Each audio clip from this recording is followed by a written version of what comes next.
اللہ تبارک و تعالی نے قرآن مجید میں ارشاد فرمایا کہ محبوب علیہ السلام آپ ان لوگوں سے فرما دیں کہ اگر اللہ سے محبت کرنا چاہتے ہو تو میری پیروی کرو، میری غلامی کرو۔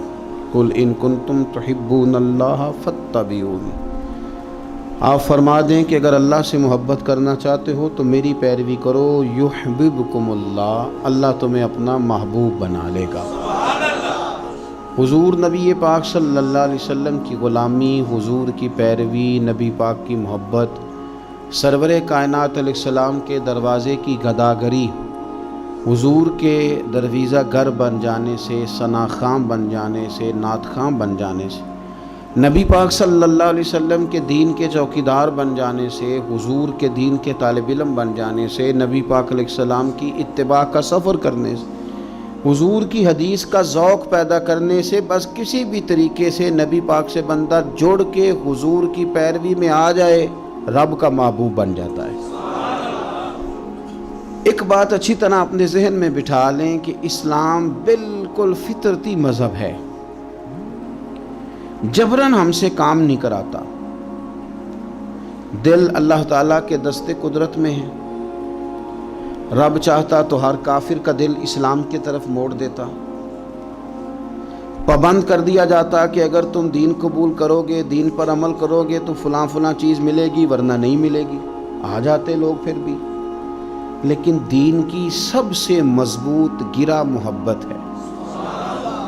رب کہتا ہے تم اس طرح کرو، آؤ نا تو اللہ سے بھی پیار کرو، اور رب فرماتا ہے پھر میرے محبوب سے بھی پیار کرو، مجھ سے اور میرے نبی سے محبت کرتے ہوئے آؤ، پیار ہو تمہیں، تم عقیدت کے ساتھ آؤ، تمہارے دل مائل ہوں، تمہاری طبیعت مائل ہو، تمہارا ذوق ہو، طبیعت ہو۔ دیکھیں اور بات کو سمجھیں، ایمان کی تکمیل کے لیے نبی پاک علیہ السلام نے جو زاویہ دیا وہ دیا کہ تم ہر چیز سے بڑھ کے مجھ سے پیار کرو گے تو ایمان مکمل ہوگا۔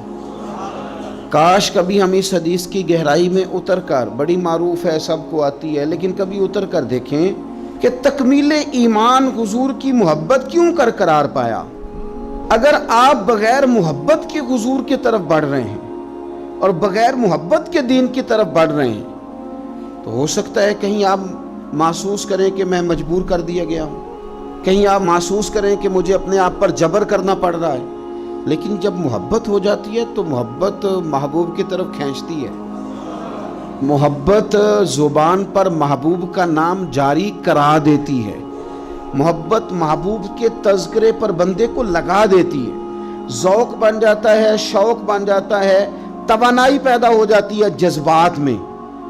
پھر الفاظ کا ہجوم پاس نہ بھی ہو تو جذبات ہی الفاظ بن جاتے ہیں، پھر ترنم نہ بھی پوری ہو تو انسان کا ذوق ہی اس کے لفظ بن کے حضور کی نعت بن جاتے ہیں۔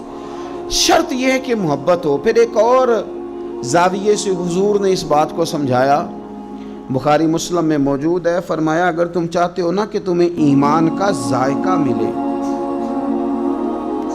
ایک روٹی پیٹ بھرنے کے لیے ہوتی ہے، ایک روٹی مزیدار ہوتی ہے۔ پیٹ بھرنے والی روٹی بھی بندہ مجبور ہو تو کھا کے گزارا کر ہی لیتا ہے، لیکن ایک روٹی اس طرح کی آتی ہے کہ سالن سامنے آتے ہی آنکھوں میں خوشی آ جاتی ہے، میری مرضی کا آ گیا بھائی، یہ تو میری پسندیدہ ہے۔ پھر بندہ کھاتا ہے تو کھاتے اس کا چہرہ بتاتا ہے۔ تو ایک ہے کھانا، ایک ہے ذوق سے مزے کا کھانا، ایک ہے مومن ہونا، اور ایک ہے کہ مزہ آ جانا کہ اللہ کا شکر ہے میں مومن ہوں، یعنی مومن ہونے کا مزہ آ جانا، ذائقہ نصیب ہو جانا، لطف نصیب ہونا کہ میں مومن ہوں۔ حضور نے فرمایا تو تین چیزیں پیدا کر، تجھے اللہ ایمان کا ذائقہ عطا کر دے گا۔ ذائقہ ایمان یعنی مومن ہونے کا بھی مزہ، مسلمان ہونے کا بھی مزہ، ذائقہ ملے گا۔ وہ کیا؟ بخاری مسلم میں حدیث ہے، فرماتے ہیں تین چیزیں پیدا کر، ایک تو ہر چیز سے بڑھ کر رب رسول سے پیار کر، سامنے رکھنا، اپنے سامنے رکھ، سامنے رکھ اولاد کو بھی، مال کو بھی، اپنے اقتدار کو بھی، کرسی کو بھی، شہرت کو بھی، یہ بتا کہ یہ چیزیں پیاری ہیں یا دو قدم آگے بڑھ کے تجھے اللہ رسول پیارے ہیں۔ ہم تو تجربہ نہیں کرتے، لیکن حضرت عمر گھر سے تجربہ کر کے آئے تھے۔ انہوں نے آگے کہا یا رسول اللہ صلی اللہ علیہ وسلم مجھے ہر چیز سے بڑھ کر آپ پیارے ہیں، پر مجھے جان زیادہ پیاری ہے آپ سے، کیونکہ وہ سچ بولتے تھے نا، سچے لوگ تھے، دیانتدار، صاف کا۔ یا رسول اللہ صلی اللہ علیہ وسلم میں سوالی بن کے آیا ہوں، حضور یہ مجھے جان آپ سے زیادہ پیاری ہے۔ تو حضور نے سینے پہ ہاتھ مارا، فرمایا ابھی ایمان مکمل نہیں ہوا۔ فوراً حضرت عمر بولے کہ یا رسول اللہ حکم کریں، بات بدل گئی ہے، اب آپ مجھے میری جان سے بھی زیادہ پیارے ہو گئے۔ فرمایا اب ایمان مکمل ہو گیا۔ ایک تو حضور نے فرمایا کہ ہر چیز سے بڑھ کر رب رسول سے پیار کرو، اور دوسرا نبی پاک نے فرمایا جس سے بھی پیار کرو اللہ رسول کے لیے ہی کرو۔ انہی محبتوں کا مرکز رب رسول ہو۔ یہ سیاسی وابستگیاں، منہ رکھنے کے لیے تعلقات، ضرورت پڑی تو بندہ کام آ جائے گا، چونکہ میری مجبوری ہے، چونکہ مجھے ضرورت ہے، یہ بیچ میں سے نکال دو۔ خالص اللہ کے لیے کسی سے پیار کرو، مزہ آئے گا ایماندار ہونے کا۔ اور تیسرا حضور نے فرمایا کفر میں جانا تمہیں اتنا ناپسند ہو جتنا آگ میں جانا ناپسند ہے، پھر تمہیں ایماندار ہونے کا مزہ آئے گا، سرور آئے گا۔ اور جب ایماندار ہونے کا سرور آئے گا پھر انشاءاللہ نماز پڑھنے کا بھی آئے گا، پھر قرآن پڑھنے کا بھی آئے گا، پھر سنت پر عمل کا بھی آئے گا، خدمت دین کا بھی آئے گا۔ آپ جب یہ چیزیں پیدا کر لیتے ہیں، حضور کی محبت اپنی طبیعت میں ڈھال لیتے ہیں، پھر کوئی چیز خشک نہیں رہ جاتی۔ ہمارا یہ مسئلہ بن گیا کہ ہم نہ ہر چیز اجتماعی کے قائل ہوتے جا رہے ہیں، ادھر ساری دنیا جائے گی میں بھی ادھر جاؤں گا، تو یہ کوئی کمال تو نہیں نا۔ مرحوم اعظم نے تو کہا تھا اعظم ہمارے ہاتھ سے پیمانہ ہی گر گیا، حرب الحوث کے ہاتھ میں پیمانہ دیکھ کر، کہتے سارے ادھر چل پڑے تھے تو اب میں نے یہ رستہ چھوڑ دیا ہے۔ اب میں کسی وہ شاید فراز نے کہا تھا کہ شدت تشنگی میں بھی غیرت میں کشی رہی، بڑی پیاس تھی پر پھر بھی ہم نے غیرت سے پیا جو بھی پیا۔ شدت تشنگی میں بھی غیرت میں کشی رہی، اس نے جو پھیر لی نظر تو ہم نے بھی جام رکھ دیا۔ تو ساری دنیا جا رہی ہے تو پھر ہم نے جانا ہے، یہ تو بات ہی ٹھیک نہیں بھئی۔ اب سارے چونکہ کہہ رہے ہیں یکم ربیع الاول سے 12 ربیع الاول تو اظہار محبت کرنا ہے تو ٹھیک ہے میں بھی کر دیتا ہوں۔ یہ محبت جو ہے نا، محبت موسموں کی پابند ہے، یعنی یکم محرم سے 10 محرم تک محبت اہل بیت آپ کریں تو محبت اہل بیت تو ایمان ہے۔ آپ فقط یکم سے 12 ربیع الاول تک ذکر کریں تو یہ تو ایمان ہے۔ محبت یہ تو ہر وقت ہونی چاہیے تھی۔ اجتماعی محبت کا ماحول جو ہم بناتے جا رہے ہیں نا کہ اب ساری دنیا یہ بات کر رہی ہے تو لہذا میں بھی کروں تو یہ ٹھیک نہیں۔ کیوں؟ اس لیے کہ سارا مکہ جب مخالفت کرتا تھا اور معاذ اللہ ثم معاذ اللہ طرح طرح کی باتیں کرتا تھا، اس وقت عشق کے سب سے بڑے پیغامبر بن کے حضرت صدیق اکبر کھڑے ہو گئے۔ انہوں نے بتایا تھا کہ محبت معنیوں الفاظ میں آیا نہیں کرتی، اور یہ وہ شے ہے جو لفظوں میں سمایا نہیں کرتی۔ ہم کیا اس کو اس طرح پابند کریں گے کہ پہلے سارے پیار کریں تو پھر ہم نے کرنا ہے؟ نہیں، کوئی کرتا تو نہ کرے نا، ہمیں تو پیار ہو گیا ہے مدینے والے سے، ہو گیا ہے تو بس ہو گیا ہے۔ ان لوگوں نے ہمیں بتایا ہے کہ یہ اس طرح کا ماحول نہ بناؤ کہ اب ساری دنیا چل رہی ہے تو میں نے بھی چلنا ہے۔ حضور کی محبت ایمان ہے۔ محبت جو ہوتی ہے نا وہ تو ڈھال دیتی ہے بندے کو، کچھ چیزوں پر مجبور کر دیتی ہے۔ حضرت عتبہ رضی اللہ تعالیٰ عنہ فرماتے ہیں ایک سادے سے، خوبصورت سے، میٹھے سے، تھوڑے جملے بولنے والے صحابی، کچھ لوگ اپنی سادگی میں مست رہتے ہیں، وہ بالکل ایسے نہ یکدم حضور کے سامنے کھڑے ہوئے آ کے عرض کرتے ہیں یا رسول اللہ صلی اللہ علیہ وسلم طبیعت مبارک ٹھیک ہے، چہرے پہ کمزوری ہے؟ تو محبوب نے فرمایا میں نے کچھ دنوں سے کھانا نہیں کھایا۔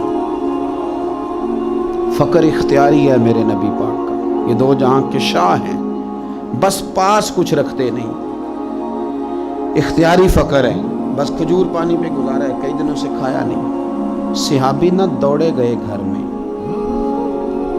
ٹٹولا سارے گھر کو، کوئی چیز نہیں ملی کھانے کی۔ دوست احباب سے پوچھا، کوئی چیز میسر نہ آئی۔ بنو قریظہ یہودیوں کا علاقہ تھا، ان کے باغات تھے، پہنچ گئے، ایک شخص سے جا کے کہا مزدوری ملے گی؟ ਲੱਗਾ ਜਦੋਂ ਮੈਦਾਨ ਅਜ਼ਲ ਦਾ ਤੇ ਲੋਕੀ ਚੋਰਾਂ ਵਾਂਗ ਸੁਧਾਏ। ਕਿਸੇ ਨੇ ਲੁੱਟ ਲਈ ਇਲਮ ਦੀ ਦੌਲਤ ਤੇ ਉਸ ਹਾਸੇ ਝੋਲੀ ਪਾਏ। ਆ ਸਜਣਾ ਵੇਖ ਜਹਾਲਤ ਸਾਡੀ, ਅਸੀਂ